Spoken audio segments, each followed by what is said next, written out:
Now, let's talk here about the supermarkets, because, Freya, I think the government got a little bit of a rhetorical win here, because we saw it today. The Prime Minister basically trying to pretend, supermarkets and groceries is the reason why interest rates are so high.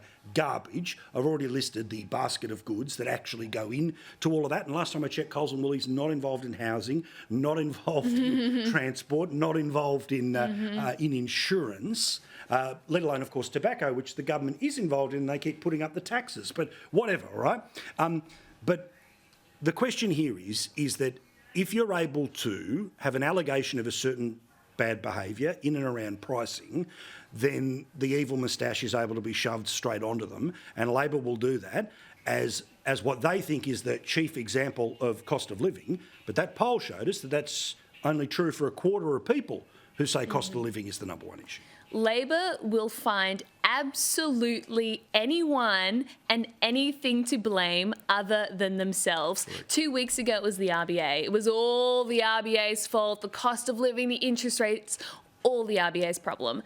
Now they've managed to find another scapegoat, the supermarkets. Now, don't get me wrong, some of the discounting stuff they're doing looks pretty dodgy, and it's not fair. They should be brought to justice. But come on, it is just searching for scapegoats. But it gets even more ridiculous than that. The New South Wales Treasurer, Daniel Mookhey, has also tried to blame Donald Trump's re-election on the state of the New South Wales economy. Yes. It's honestly, it's like, okay, let's just find some imaginary issue, and that is going to be the thing. Anything to distract Australia from the fact that they're spending an extra $315 billion. The cost of rocket fuel in the place clock. That's the reason. That's the reason it's going up. All right. Now, again, Matt, I remember we had a conversation, not after the last budget, but actually one of the first that Chalmers put in place. And there were all of these extra little sort of road issues in and around transport, extra taxes that were going to be placed on primary producers to have to pay for the inspection of things. Now, again, I'm not defending companies that pretend to have discounts but are not actual discounts, right? They're behaving like a jeweller from sort of 20, 30 years ago. We all remember those stupid sales, or the Persian rug joint that's going out of business for 7 years. But let's be honest here. This government has done things to add to the cost of everything in the supermarket, including the cost of the energy to produce all of the things in the supermarket. Well, just do a check on that. That's an excellent point, Paul. You can check that for yourself when you go through and look at what are the things that have gone up most in value in the supermarket aisle. The one I see that blows my mind all the time is cheese. Cheese has become so much more expensive. Just a standard block of cheese is up by well over 20%, according to the ABS. I think it's more than that sometimes. And so why is things like cheese gone up so much? Yogurt's gone up, dairy goods have gone up, bread's gone up.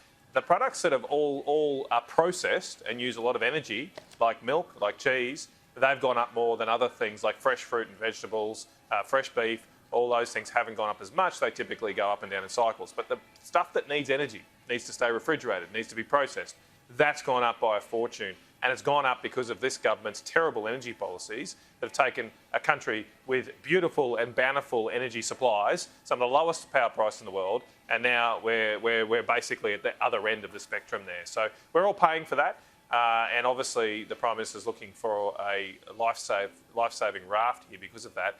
I'm not excusing Woolies and Coles either, but they're obviously not scared of what the Labor Party's doing. They're continuing to act like this despite the threats of a mandatory code of conduct, which is a wet lettuce form of regulation.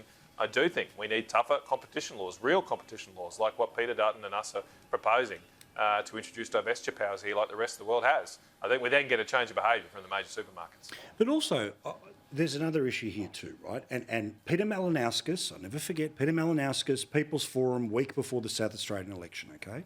Now, he could have fallen into the Albo trap, which he did before the 22 election, which was to say, I promised to bring prices down, I'm going to, every single item is going to come down. He said, look, government's not involved in everything, we're not responsible for everything, so I'm not going to promise something that can't be delivered. Freya, how politically toxic do you think is the Prime Minister's promises in 22 that failed to deliver? The expectation, that slide that I show every couple of nights, right? Cost of living will be better under a Labor government, but on every single indices, and I'm just looking at what Matt was talking about before, as always, he's 100% right on alcoholic, non-alcoholic beverages, bed, cereal, meat, dairy, fruit, and you name it, it's all correct, right? About up, let alone everything else we've talked about.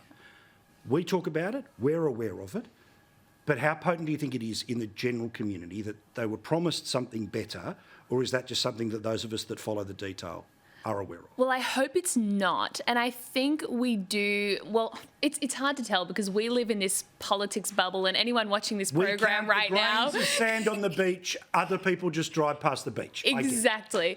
But I do think that Albo has completely lost all credibility on energy policy. Before the federal election, he promised that your household power bills would go down by $275. He promised that, and Matt can fact check me on this, but I think it was on 92 occasions 100%. he repeated that. I don't think people will have forgotten. And when I'm active on TikTok, and I'll post stuff about cost of China's living. surveillance app, but I understand. I know, but look, that's where Gen Z is, so that's where we have to be as well. And the stuff I post... just say that to annoy my mate Trev, who loves it. It's pretty addictive. The content I post about cost of living resonates so strongly. It always does well in the algorithm. People engage with it, they comment. And so I think people are waking up. The question is whether they remember the promises that were made before the last election. But that's why people like you are so important, Paul, to hold Freya, them come back every accountable. night. Come back every night.